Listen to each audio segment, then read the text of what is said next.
everyone, and welcome to episode 8 of the Sam Dever podcast. I am your host, Sam Dever. In this episode, I talked to my great friend, going back many years ago to the Las Vegas days, Shane Allen of Carmello Vision. Shane is a brilliant graphic designer and artist and just overall amazing human being. He lives in Tokyo, so it's been really cool to communicate with him over the years on what it's like over there and him giving me some worldly insights to a part of the world that I've never been. And we just always have a great conversation. And Shane's one of those people where we may not talk to each other for a while, but whenever we do or whenever we shoot a message to each other, it's like we never left. I just have a really strong soul and creative connection to him. I've worked with him on several creative projects, and he's just an amazing human being and artist, and I'm grateful to know him. And I really look forward to you listening to this conversation. The book of the episode, we're going to go with Marcus Aurelius's Meditations.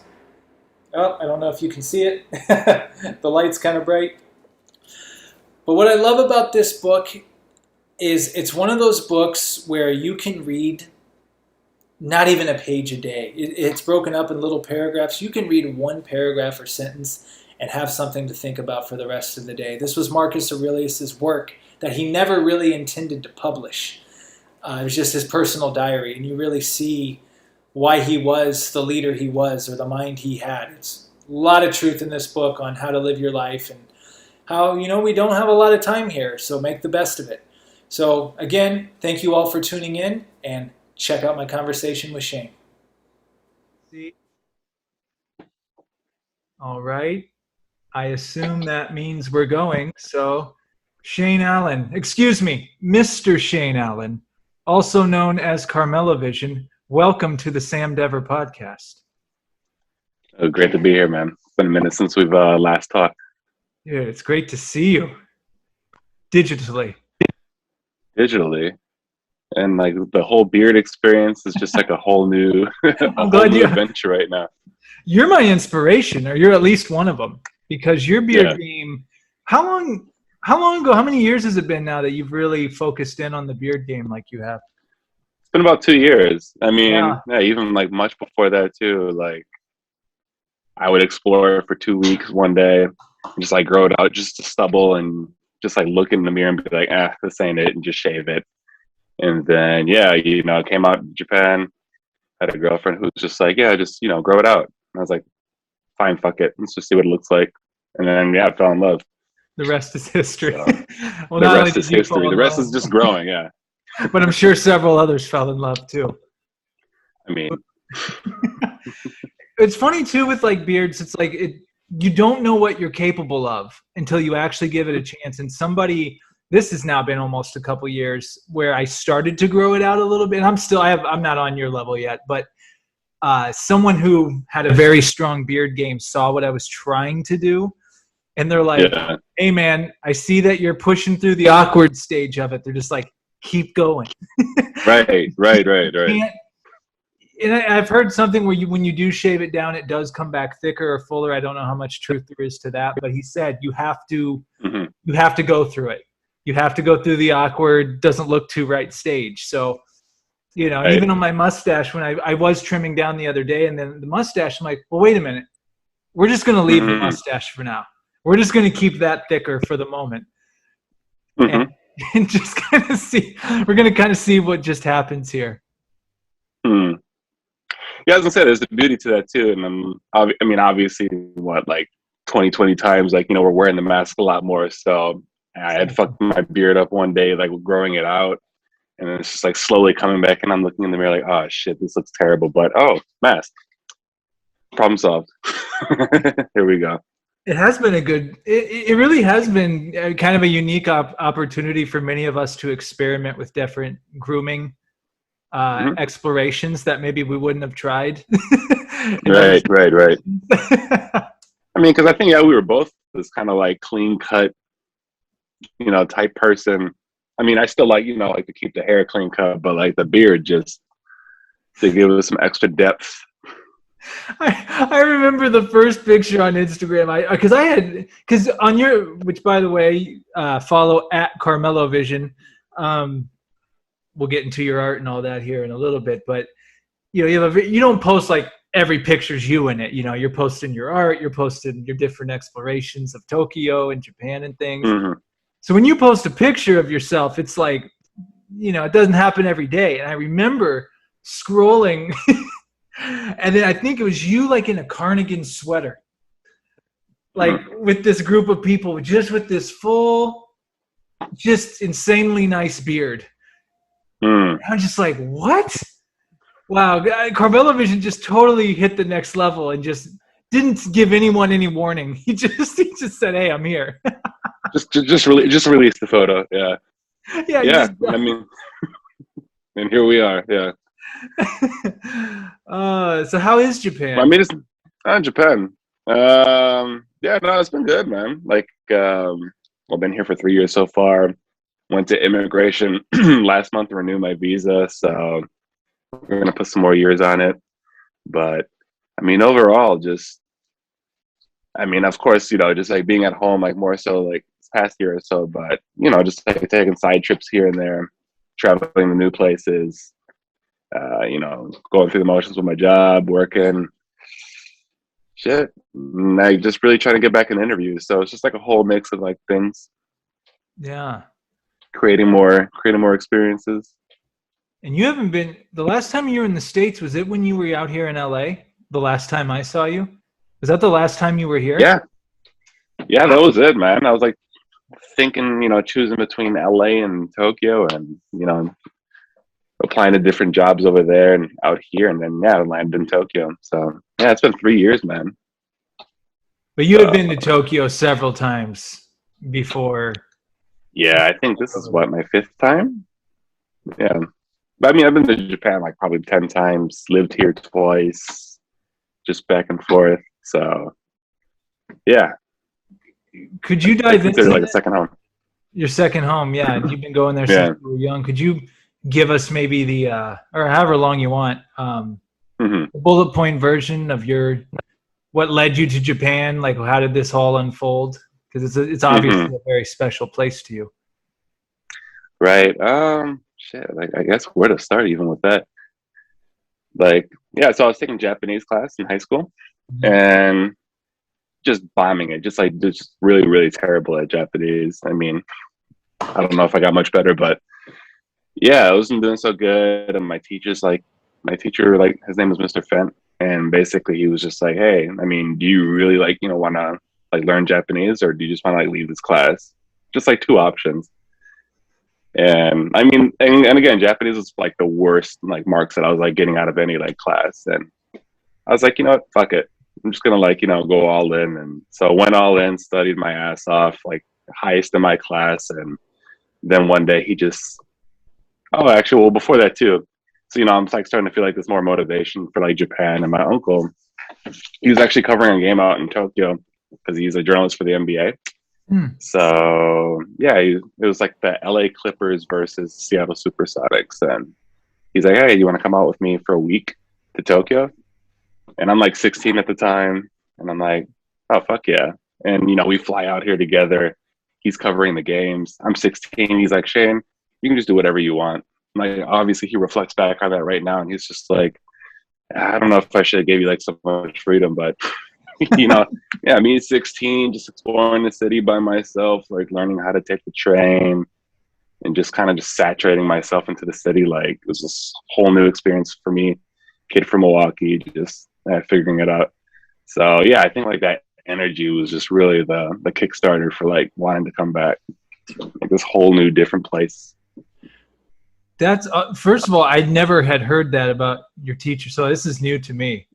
Pretty much that teacher is kind of one of the main drivers. So that and your uncle were the drivers that, wow. Yeah. So so even after that too, the next year, my teacher's looking at my progress, and he's just like, "Hey, I'm really proud of you. Do you really want to go to Japan? If you write an essay for this one company, you could teach English out there potentially, or you could write an essay for this one and do a study abroad program." And so then I filled out both applications for these different programs, and I got accepted to both. And I'm like, oh shit, okay. So then I choose the study abroad one the first year, and then I choose the teaching one the second year. So, yeah, right off the bat, like now I'm just like going back to Japan in the summertime, studying abroad and like working at English summer camp. So yeah, that's like how it just kind of all snowballed.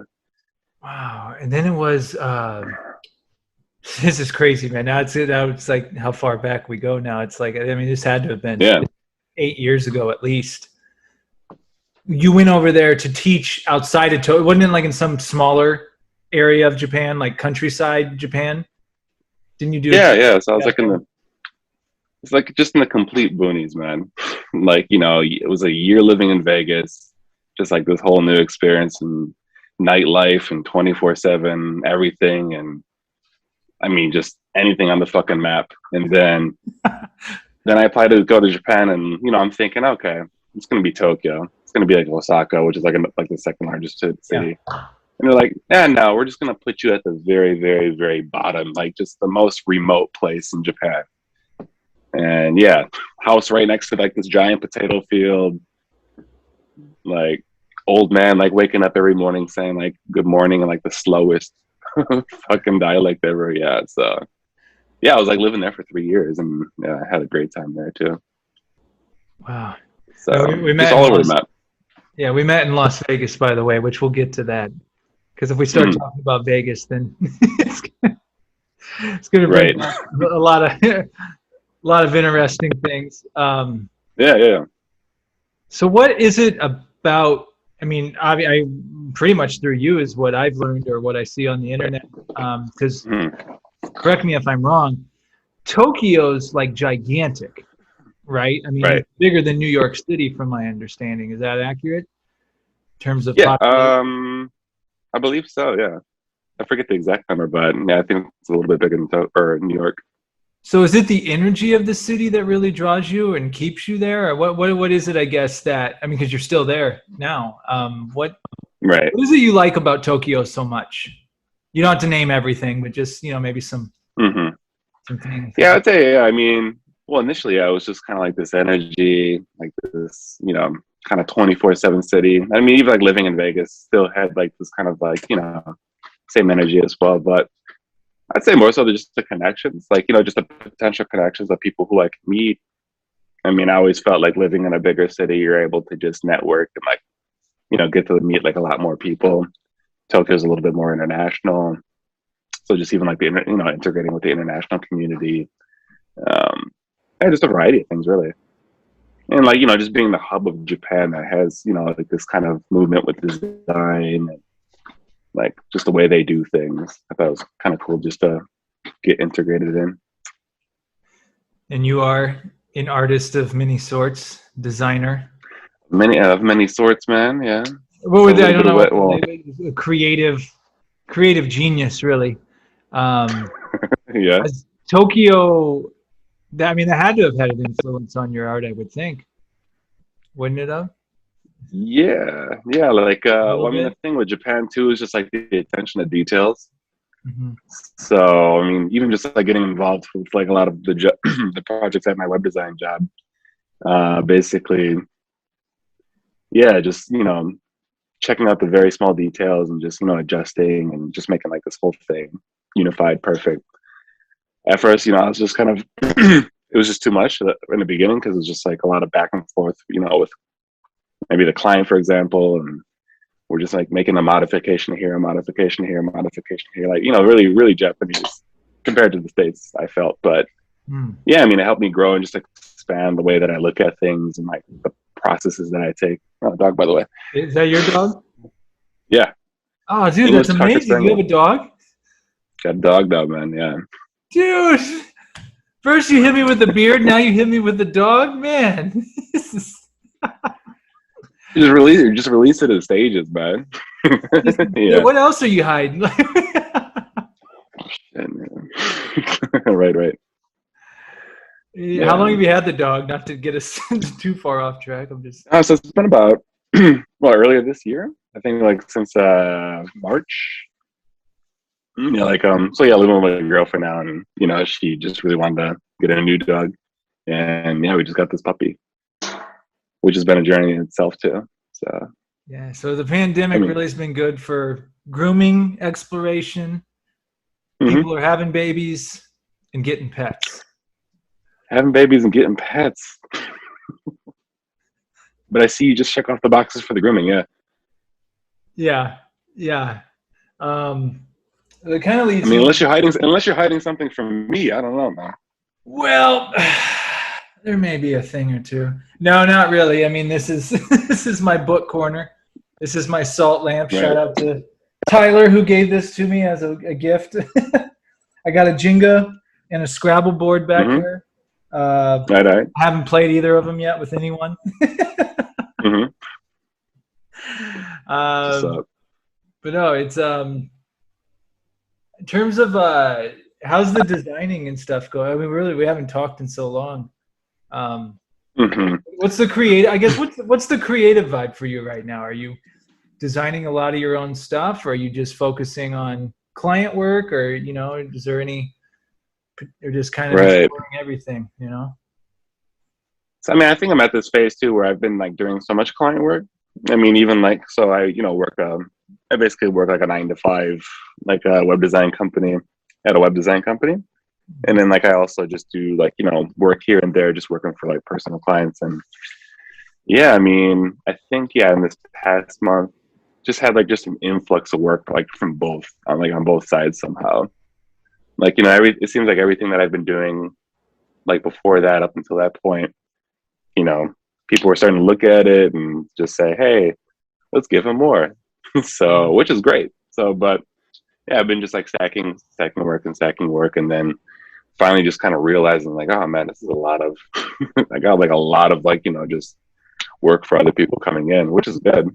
But then at the same time too, just like really just assessing like, okay, maybe I'm kind of like just not really like having time for my own personal work. So I guess like, how do I get back to that? Or like, how do I kind of find like that balance and, for my own personal style, my own personal like identity in my work, like that yearning for it, like, oh shit, I really need to get back into this and just study and do it. Like 1 minute stories, for example, like, which is awesome. So just jumping back into that and just, plotting stuff out, like just taking old clips of mine and just editing them and just kind of like playing around with them and adding new features to them and seeing what else I can do with that. So it's all boiling right now. It's like all just, kind of coming together, marinating. But yeah, just making moves. The 1 minute stories, I always thought that was genius. What started you to do that? And what exactly, for people that don't know what it is, the name says a lot. I mean, it's really, correct me if I'm wrong, it's a 1 minute story. It's a 1 minute story. Yeah. It was like me and three. So yeah, it was like me and 3 friends. And personally at that time too, I was like looking for work outside of Milwaukee. I was like living in Milwaukee at the time and had my sights on just the advertising industry there. And then also just like, seeing other jobs, maybe like in LA, but yeah, just like getting a lot of no's, like when I was like sending my resumes out and reflecting with 2 other friends who were looking for like more creative work, kind of like with the agencies as well. And we're just like, man, like the fuck are the secrets? Like, what are they keeping away from us? Like, why can't we, like, what is it? Like, about, our work or whatever. And so we had all these questions in mind, as far as like creativity, as far as like, what more we could do, how we could bring value, stuff like that. And then it just kind of morphed into a video. So we just interviewed each other. And then, we just created videos for that and posted it on 1 minute stories.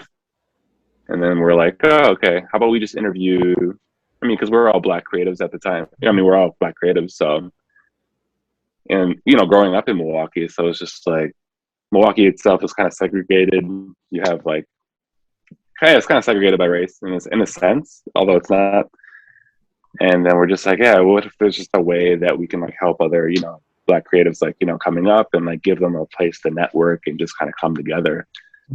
And we just went out into the community, interviewed business owners who had, started their business and just wanted to get an idea of like how they developed their story, just to give inspiration to those who are starting out for the first time. So it was really like, I'd say 1 minute stories, just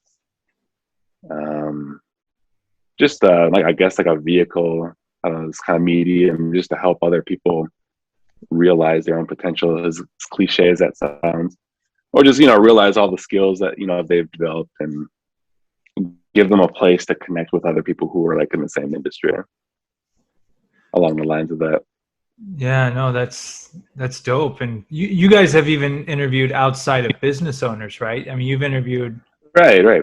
Yeah, like, business owners, artists, photographers, yeah. shit. I mean, I even came to Japan, and I had a friend who was like a fashion designer, and she had this brand called Fukushima Knit, and just, doing that. But I mean, just even like over time, just like seeing like how people like, engage with it, and oh wow, this story changed me, or like, oh wow, I never knew that this was possible. Like just reading those comments just, inspired me just to do more and just like connect. Because I mean, I've always just been about connection, I would say, with everything I've done. Like, how do we connect people together and just like help them, create creatively.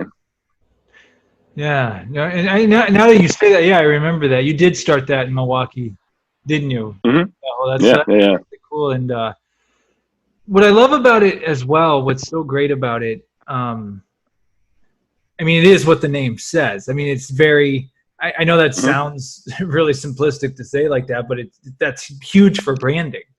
It's like, you don't have to figure it out. It's like, it's a 1-minute story. It's right there. It's a 1-minute story. And with attention spans, especially now, being as short as they are, the fact that you can pack in some great information for someone in less than 60 seconds.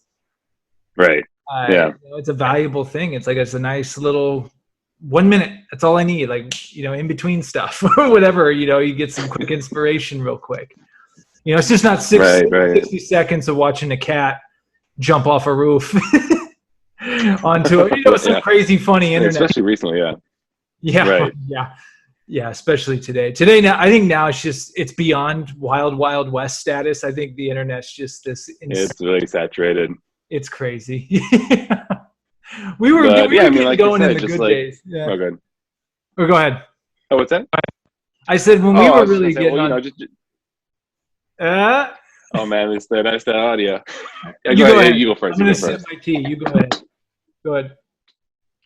I was just gonna say like, even at that time, I'd say like 2015, we have more of this like longer form content, and it's like slowly becoming, the window's becoming smaller because people are realizing attention. And I mean, I can't watch this one, but I mean, like this is like only 60 seconds. Like it's much quicker. So yeah, I don't know, just like a bite of information. I was having this, and you'd be someone that because I met you early on in the social media days. We met actually, shout out to Ross Martin, at the Social Media Film Festival in Las Vegas. And maybe this is going to go into our Vegas history a little bit. But back then, what would that have been? I think that was 2013, I want to say. And social media was around. And yeah, it was popular, but it was nothing compared to what it is now. And I've had this talk with a couple people. I feel like even though how easy social media is to use now and how convenient and all the cool, quote unquote, tricks you can do and technology we have with the phones, I felt like back then there was more of a purity to it back then. I don't know what I mean by that, but it was like, it really was this type of community. And, people like Ross Martin, you, yourself, shout out to Kalila. I met, Kalila was at the Social Media Film Festival, and that event alone led me to this whole other world of film and stuff, which has a whole other. That's when you started the whole what is it? That led, whole video thing. I started doing film work for the Social Network show. Right. Because I had met them there, which led to the social media show. So right. I think shout out to Vegas Wayne. I was telling Vegas Wayne, who was, one of the hosts of the social media show, I'm like, I kind of look back now and I'm like, I almost feel like we were like peddling cigarettes to people. Like, social media, man, social media is cool. Get on it. It's great. Like this, and this. And now we really were.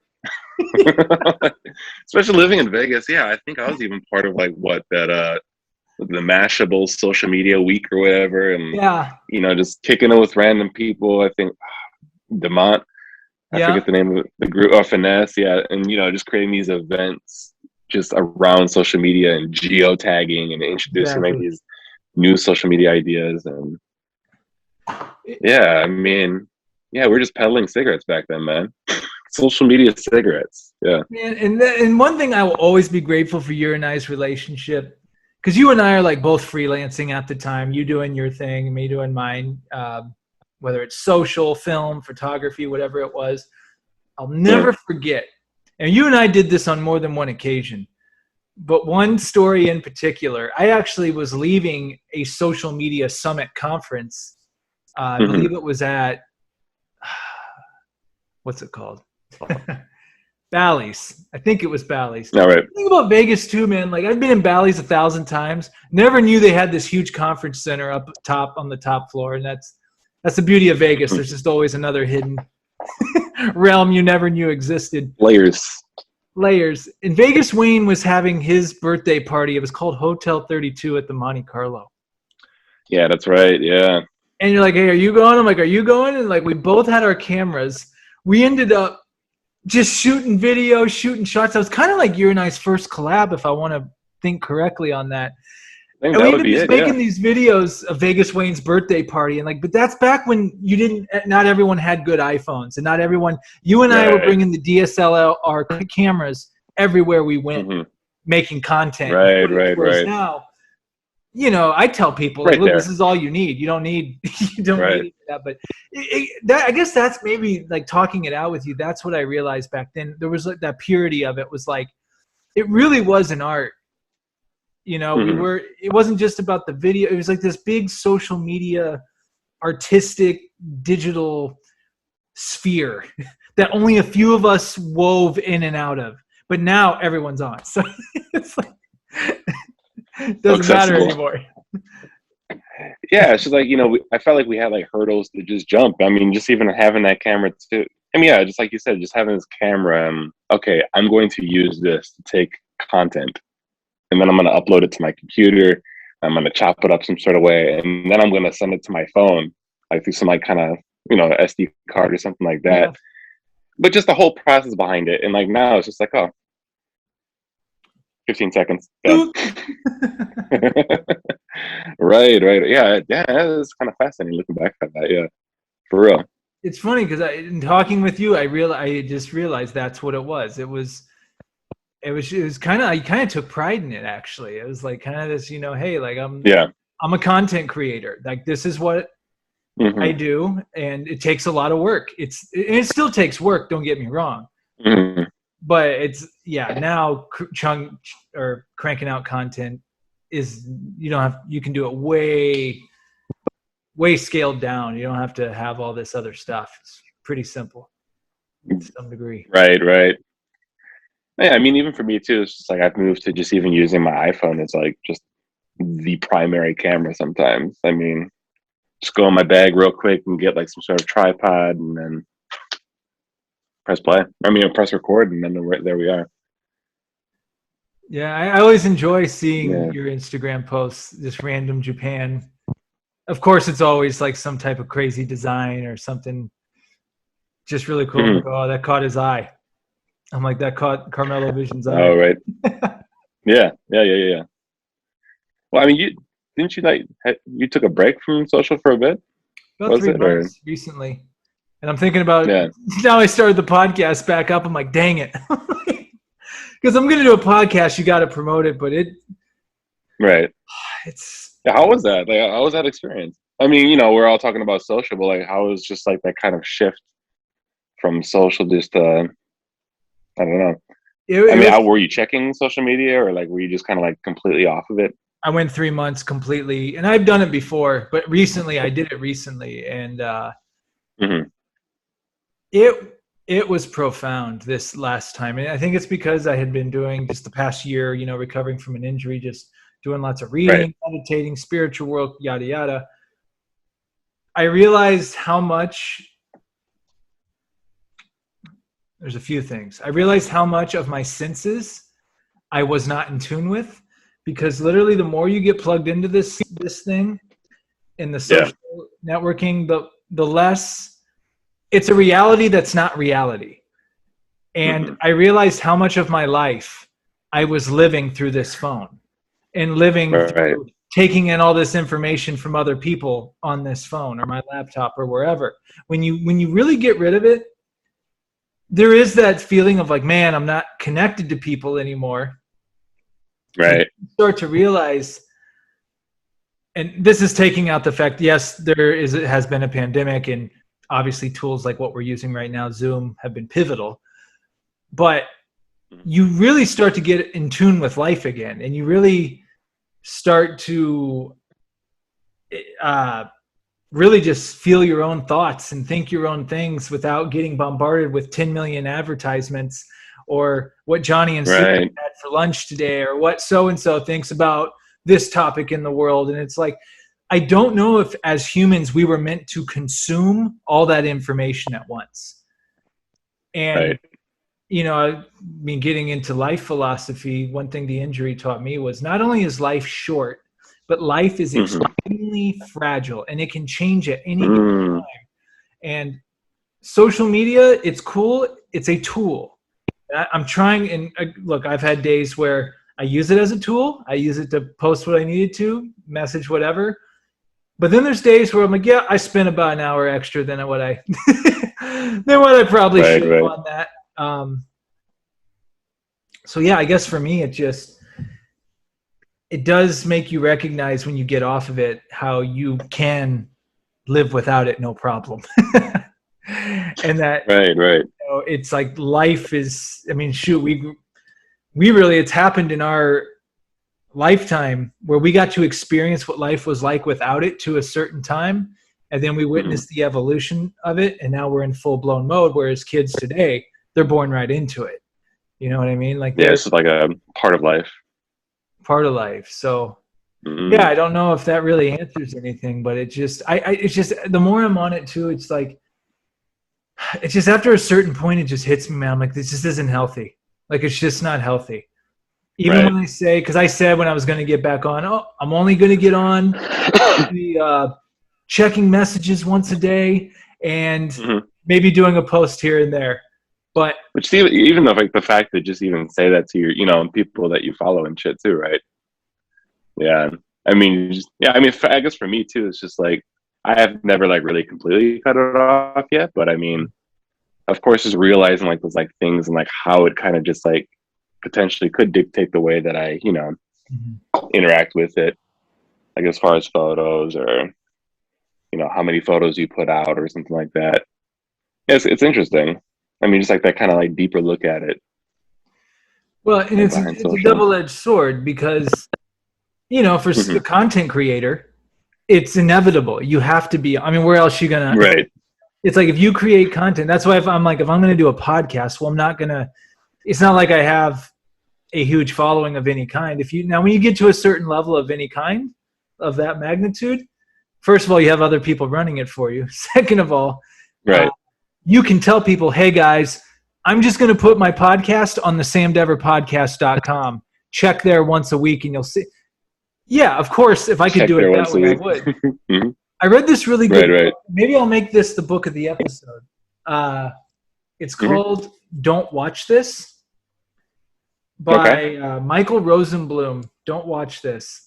Really, really good, especially for today's times. Like he worked in news and made millions in news, and he pretty much, or media, and he pretty much gives you the skinny, like how this is all manipulative and blah, blah, blah. But he did bring up the point at the end of the book. He talks about the importance of having your own space online, like so your own website that you own.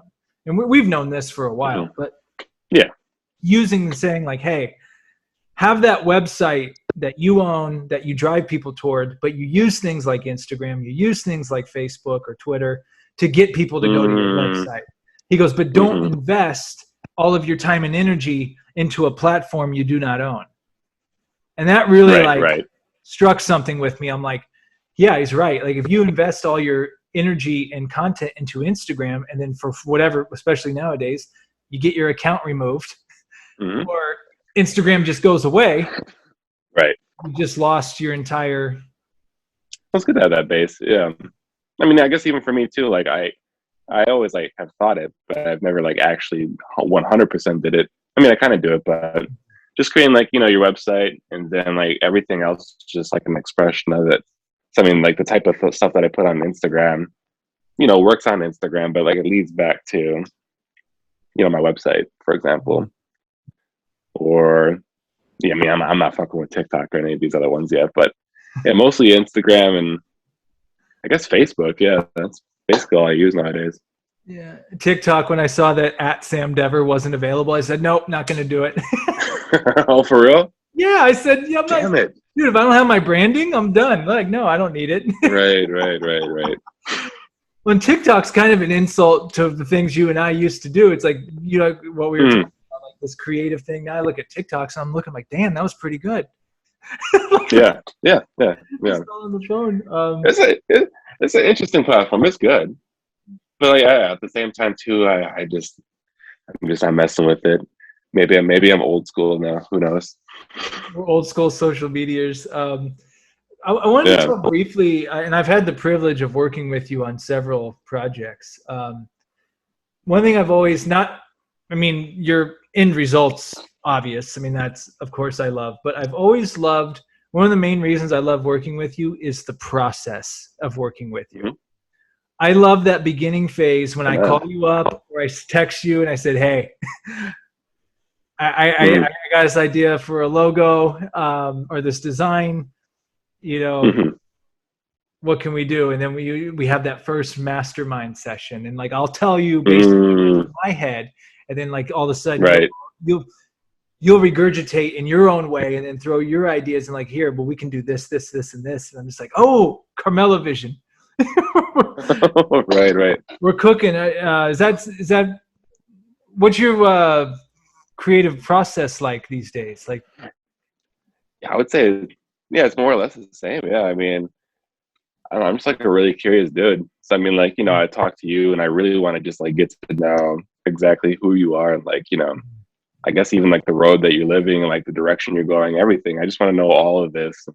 Just kind of boil it down to like this kind of, I don't know, symbol badge, like spiritual badge, you know, into the universe kind of type energy into like a logo, basically, or whatever. I mean, if it's a design or whatever, but yeah, I mean, I just love just asking just a bunch of questions in the beginning. I love like learning the details about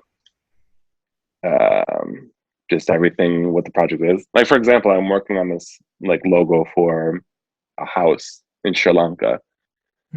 Like, met this lady found my work online, or no, my friend actually introduced me to her, and then she reached out to me. She's been living in Japan for 14 years, a Kiwi from New Zealand, and she is building a house in Sri Lanka. And she's like, yeah, well, I want like something Japanese that has like Japanese characters in it with like a Japanese pattern. And I just really wanted to just represent, you know, this house that I have that I'm building. And I'm like, oh, fuck, this is amazing, you know? So wait, you are designing her house? Like, oh no, just the logo for the house. The logo for the house. She's designing a house, and I'm just designing the logo for the house. Yeah. Gotcha. No, but just even the whole process behind that too. Like, she wanted just this calligraphy and like this Japanese waves pattern, and just combining that together. But doing my research on like how would you combine, you know, these kind of Chinese characters like on this in this symbol, and then reaching out to my friends and asking, do you know anybody who knows calligraphy? I get a hit. Somebody like, you know, gives me just this finished product already. They're like, I mean, you can have it if you want it. But yeah, I mean, just the whole history behind that, and then doing research like on Sri Lanka too. How do I combine like Sri Lankan elements into this logo, and I don't know, just polish it up and make it like really like an expression of like, you know, where she's coming, like how it helps her with her house. So yeah, I don't know. I'm just really curious about all this shit, and I mean, even like researching the village in Sri Lanka where it is, and like trying to understand like a little bit of their history, And like, oh shit, how can we just infuse that into this logo with like this Japanese perspective? I don't know. That's It's beautiful. fun, man. It's so fun. So Well, you know, yeah. yeah. I mean, that's like from someone that doesn't do design or is just looking at it from the outside. They go, "Oh, you just make a logo," and it's like, no, Right, right. the logo is just I'm the end result of all the deep work we just did behind it. oh, it's gonna be something you just like jot down on paper, right? Yeah. I mean, even like as I just described that too, like I'm like looking back on it, like, it probably sounds messy, but I mean that's what it is. Like it's just kind of like this beautiful mess of just like ideas and looking at certain things like, okay, this works, that doesn't work. Okay, how do we make this work and just making it work and represent who you are. So And you actually did the man, logo for this show, which is right here or here, the Sam logo. You did the Sam we're logo. around here somewhere. Yeah, Yeah, the watermark that's going to be on here. So yeah, it's always that was fun too, man. yeah, that was the last one. Yeah, so that's been Colorful, about a year colorful now, zebra print. huh? The zebra. Colorful zebra. Yeah, I go, hey man, Yeah, have you ever seen that old gum that has the crazy zebra stripes? yeah, that's like such a throwback when you told me that too. Yeah, like that zebra gum, right? Yeah, the zebra gum, the Technicolor or Right, whatever you would call right, it. right. Yeah, it's I guess for me too, I mean that's one thing I guess when it comes to content, Mm-hmm. even I've had some epiphanies while talking to you on this podcast. So maybe it was I'll go in, definitely man. Yeah, yeah. well just I do enjoy the process of creating. I do Mm-hmm. enjoy the process of starting something from scratch and then getting to the end result. And then sometimes Right, it's like sometimes the end result you keep building that up, and sometimes you're kind of like, all right, what do we do next? right, And that's a pro and a right. con on myself. It's like, probably should have focused on one thing more as opposed to just running all over the place with other stuff. But at the same time, it's fun Mm-hmm. to kind of spill that creativity a bunch of different places. Yeah, I was gonna say like just even additionally too, it just always yeah, I feel like even more impact when you just kind of like go through like some sort of creative block. Like so even for example on that logo too, like I think for what 3 weeks. I mean, she gave me the brief, Mm-hmm. but for 3 weeks, just nothing was like coming to mind at all. Like I had things here and there, and like it just really wasn't coming out. And then I just woke up one morning. I mean, I did like some kind of like planning my day ahead type meditation activities and stuff, and then I just like sat down 2 hours, knocked out like just the chunk of the design. So is that your process? Do you like set aside time like, okay, between this time and this time I'm sitting down and working on this logo, or is it more like when the inspiration comes and you feeling it, all right, I'm diving into it? I mean, looking back on it, I would say it's more so like that inspiration. Like I feel like I have to create a space for myself to like start getting inspired to just create it in a way. I don't know. Because I mean, of course, I can just jump into it, but I feel like my best work always comes from when I just like just take a step back and just let the ideas bubble up a bit, and then just jump into it.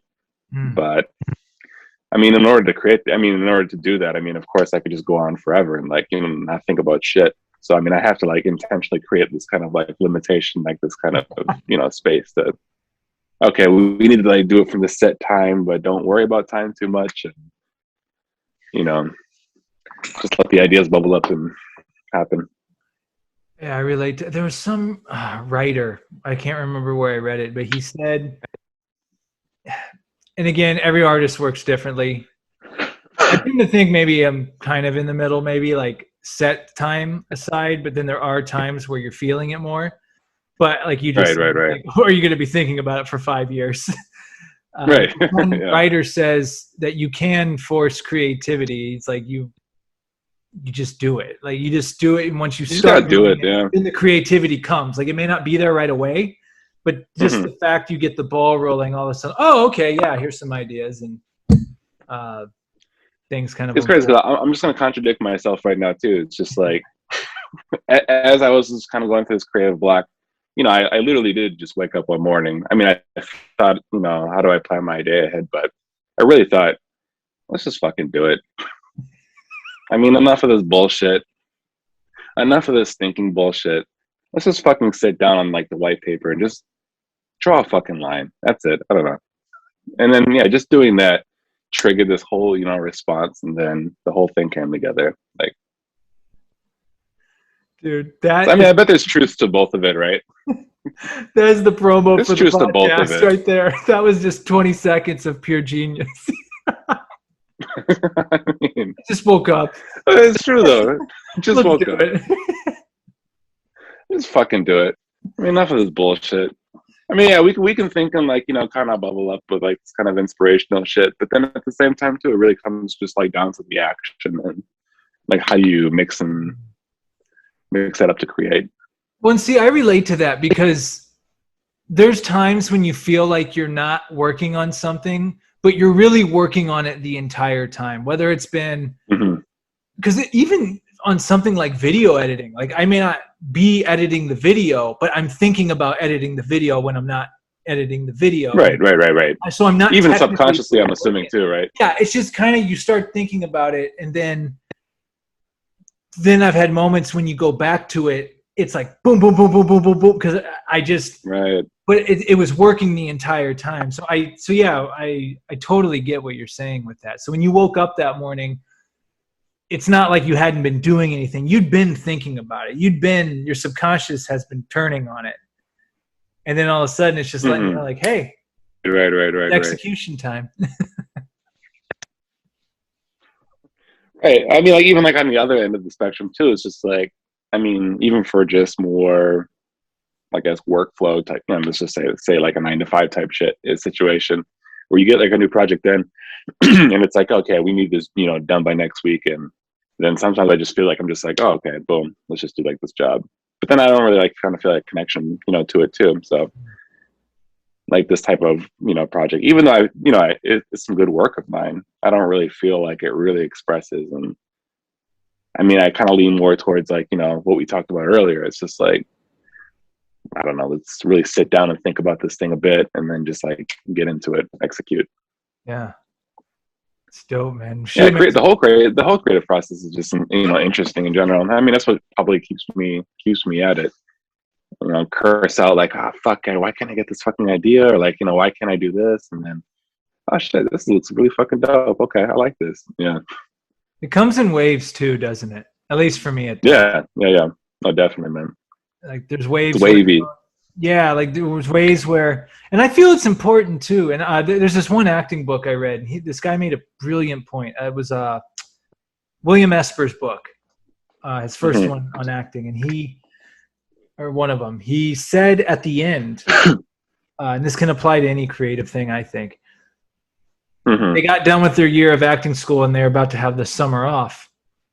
And he told them, I don't think he meant like don't think about acting at all and don't work on it at all. But he said, go out there in life, live life, have fun, go fall in love, go get your heart broken. Like, and that's one thing my injury taught me. It's like, man, like, you do as a creative and I'm guilty of this, especially during the pandemic, when you can get lost in your own head sometimes, especially when you're indoors all the time, and you have to go back out there and go back out into life and remember like, hey, this is what inspires us. And I feel some of the best projects I've been a part of, like, for example, like a lot of people will say, now's the best time for me to write something. I will agree with that logically, but for some reason for me, sometimes when I'm the busiest is when the most creative stuff comes out.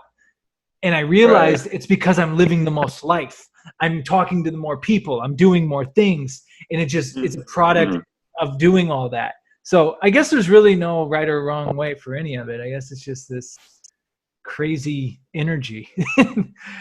I mean, that's a great point too. I mean, even with like the pandemic and stuff, just like how it just kind of affects creativity and just being inside and just like being in your head. Like, I kind of feel like I'm just like slowly, just kind of escaping this type of bubble. Because, you start to realize, oh shit, I have been like kind of like in a bubble. Like I really haven't been going out and interacting and engaging like with so many different types of people. And I mean, just like seeing the need for that and just, going back out to just like pop that creative block of bubble in a sense. And you're leading me to another thing I wanted to cover with you somewhat. You've always been a guy to me that you live life. You've told me, definitely some good stories of over in Japan and fun time. All right. You're a very social person. So I guess, I don't know, this could go one or two ways, I guess. I'm curious to see what the pandemic's been like for you. Right. Maybe anything you've learned about yourself or any insights.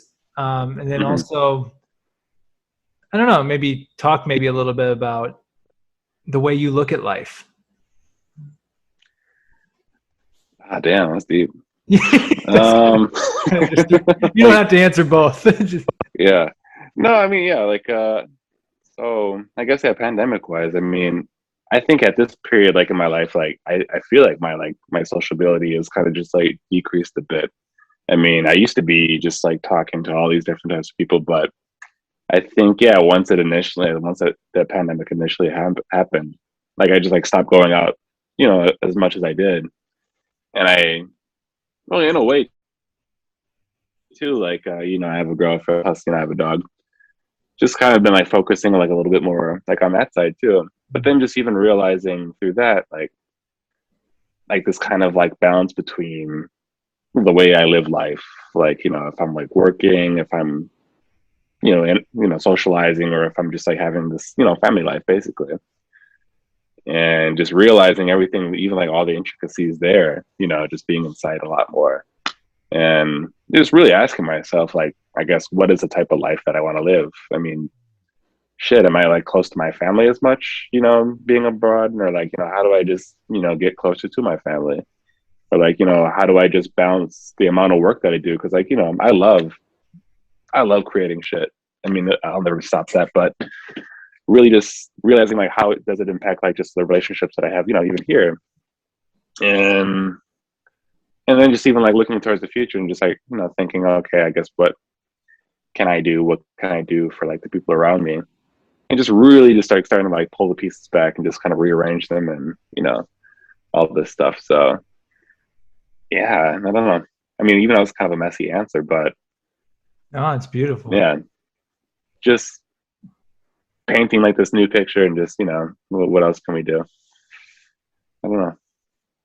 When life has seasons, right? I mean, yeah, now seasons, yeah, you're not out and about as much right now, but you have a different lifestyle too, right? You're living with your girl, you have a dog, which I think is awesome. It's like, enjoy that. Like, that's part of life. Right. That's a beautiful experience.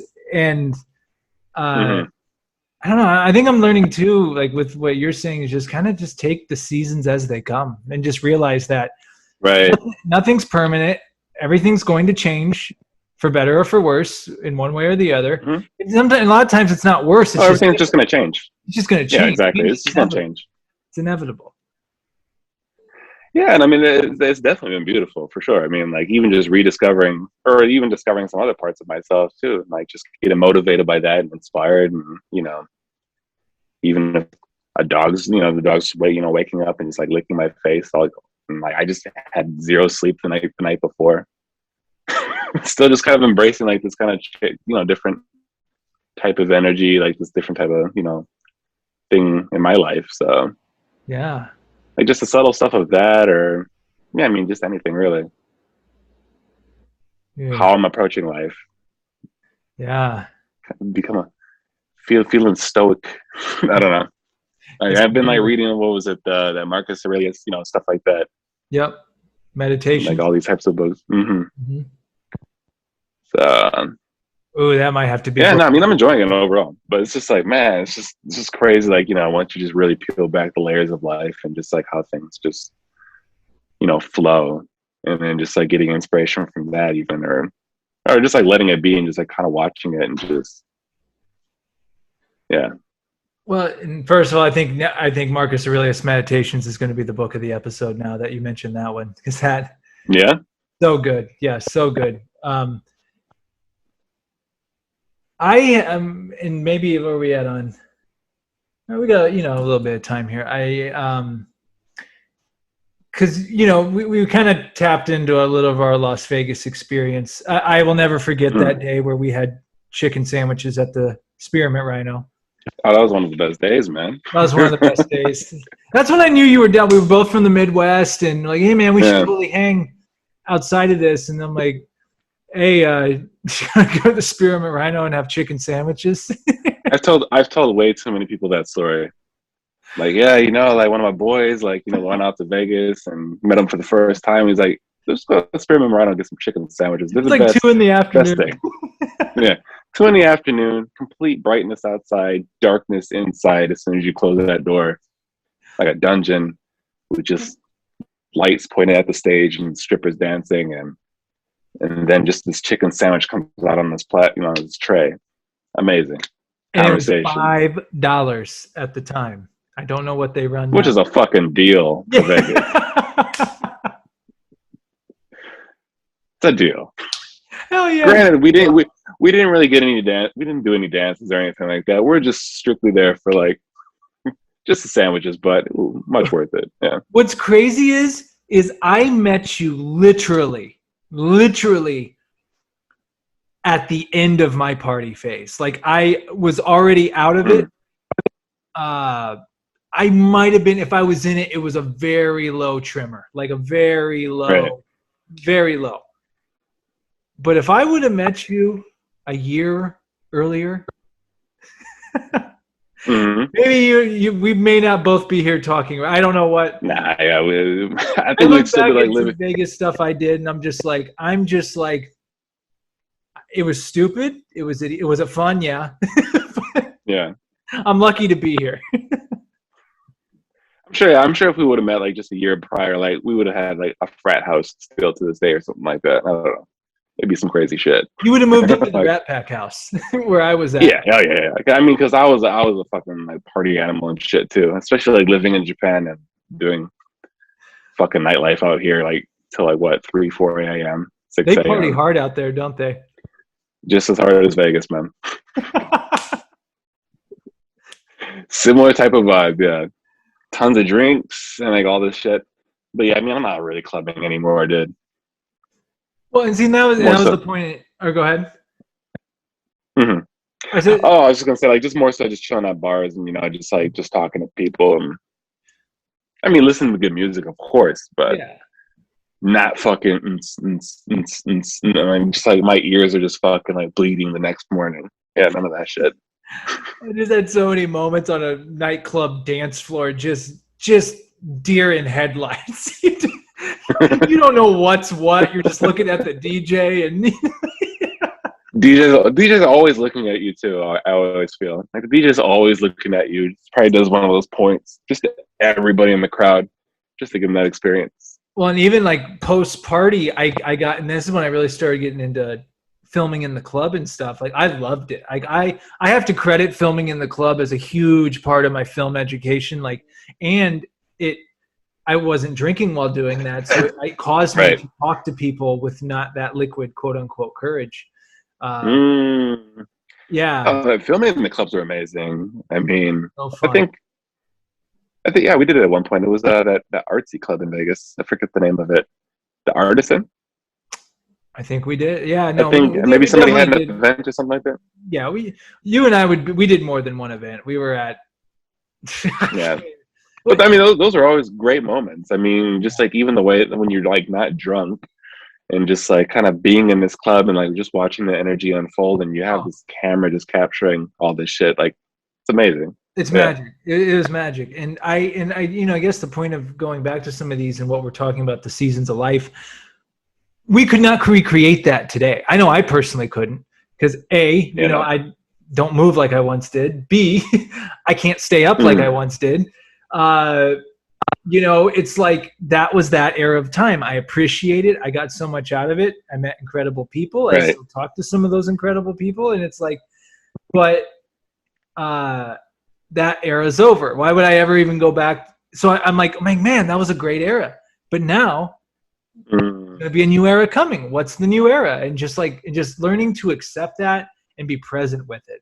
You know what I mean? I'm just using your girl and your dog as an example. It's like, No, yeah, for sure, man. man. Yeah. It's the phase. Enjoy it. Like, enjoy that shit. Like, Yeah, I feel like, I mean, maybe you do it, or maybe somebody watching this does it. Just come up with a series called The Seasons of Life. That'd be a dope podcast. that would be dope. Like, just talk about like an era of your life, or interview people about eras of their life. Like, Old people, young people, just this whole amalgamation of just different fucking perspectives. yeah, I actually really like that. That's Okay, a really good idea. checking my social to see if it's like on here right now. Yeah. Got to get that social media secure or real estate and shit. Yeah. I'm sure you're the same way. How many social media brands have you gone and created Instagrams for that you never touched? I know I had yeah. some. I think I even have just like a bunch of fucking like domain names too. Oh yeah. I mean, of course, like the main ones I have, but yeah, like maybe I'll have an idea for this later. Let me just reserve it though. Yeah.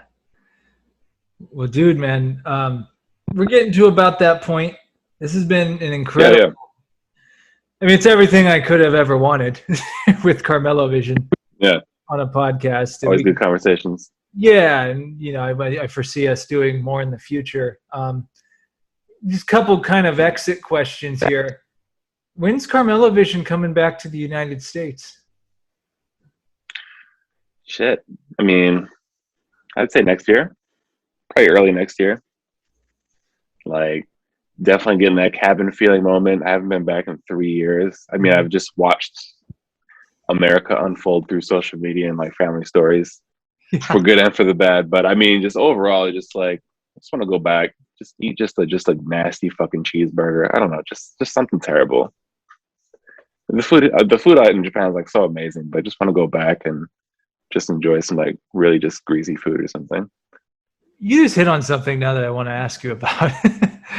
The differences between Japan and the United States is obviously, I think health is probably one of them. It's just a lot healthier lifestyle over there, isn't it? In terms of food choices. Yeah, I would say more or less. Yeah. Yeah. Oh, definitely. People have longer lifespans. I mean, fish.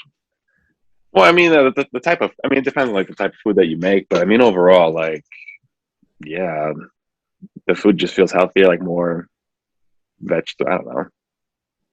Yeah, it just feels healthy overall, I'd say. Like less sugary. Not processed. Compared to like being back in the States. Not processed. I mean, that's the word I was looking for. Yeah. Like I cook every night, basically. Rather than just kind of buy like this kind of, you know, quick meal that I would definitely do back in the States. But well, I think I've been FaceTiming with you before, and you'll be like, you'll have your headbuds in, like, hold on, man, hold on a second. You'll go in somewhere and you can just like grab, I mean, to us, it would be, it's not cheap quality, but it's cheap in price, sushi and stuff, but it's like really high quality. Like, right. Great sushi for like $5 over there. Yeah. Yes, I mean, like you go to these, these sushi go around. I don't know if you've seen those before. It's like sushi and a conveyor belt. Mm-hmm. Yeah. But yeah, I mean, even those, like you get 2, like those nigiri pieces, like maybe salmon, maybe, you know, tuna, something like that. And it's like, what, $2? Or like not even $1, $1.50. And much cheaper. Like I've had sushi at least, what, 3 days out of the past week? Which, I mean, maybe I shouldn't eat so much, but fuck it. It was great. Seasons, man. Yeah. Seasons. But it was good. That's dope, man. Well, I did this on the last podcast, and actually I did on the last 2. Kind of just giving the floor to you. If there's any, I don't know, it can be anything. If it's a book you've read recently, a podcast you listened to, something that inspired you, a thought you've been having, any type of thought piece you can leave us with, like anything that's been on your mind. Can be inspirational. It can just be nothing. It could be whatever, like something that you can kind of just leave us with. Damn. I probably should have prepped that before, but yeah. Shit. No, I mean, honestly, it's just like just resulting from this conversation, just the seasons of life. I mean, just enjoy them. Yeah. I mean, as simple as that. I mean, it's so easy just to get caught up in things and think about things and like, think that you have to do so many things, but just really just taking a step back and just embracing, those seasons and just like how things unfold and just appreciating it. I love it, man. And if people want to follow you or see your work or get in contact with you, what is the best way to do that? CarmelloVision.com. Carmello Vision on all social media except for TikTok. It says CARMELLO Vision. Yep. .com. Get your world Carmello visioned. Yeah. Get your world Carmello visioned. Yes. Yeah, or something of that nature. Well, dude, it has been so great talking with you. Before we end here, I want to just do a quick screen grab picture, smile for the camera if you can, or whatever. You don't have to smile. This is for the gram. 1, 2, 3. Oh, you want to do one? It froze on me. Sorry. 1, 2, 3. All right. Nice. All right, my friend. Well, hey, dude. So good to see you. So good to talk to you. We'll be talking again, hopefully sooner than later. But until then, my friend, you're one person I talk about. Not that they know you directly, but you're one of those people to me where you and I can go 2-3 years, even if we don't say a word to each other through anything. Right. But the second we see each other, it's like, I saw you 5 minutes ago. Yeah. You know what I'm saying? Yeah, it feels like, we never left, And that to me is the beautiful part about like relationships in life, is having these connections and relationships with people. Like, I know you're in a season, I'm in my season, and sometimes our seasons, we collab. Right. I got a new season to go to. You got a new season to go to, but I'll see you again. I'll see you again. It's coming, man. Greek trip. Yeah, we forgot to talk about 40. that, but next time. By 40. By 40. We both said by our 40th birthday, because I'm 34 and a half now. Which is crazy to say. So I'll be 35 in March. Damn, that's crazy to say. But 40, man. Hopefully the world is more stable. We're doing it by 40. Yeah, I mean, this is a really quick aside too, but like I think I am leaning towards going to, I don't know, Europe or something like that, just for a couple months, just to post up and just, I don't know, see some shit. So like I'm thinking Greece, Italy, and Turkey maybe. That'd be like the Holy Trinity. It'd be so dope. Next thing you know, Carmello Vision moves to Europe. All right, yeah, seasons, European seasons. Seasons, man. Well, brother, like I love Japan, but I could see Europe. Yeah. It will happen. And you'll be back in LA. You'll be back. I'll see you here. Oh, for sure, man. More LA stuff to do. Oh, yeah. It's more beach sessions. Maybe we'll swing through to Vegas afterwards. Oh, for sure, man. All right, brother. Well, you take care of yourself over there. Enjoy time with your woman. Enjoy time with your dog. Many blessings to you. Wishing you safety and peace. And keep the creativity going. All right, man. Peace. All right. Take it easy. See you later.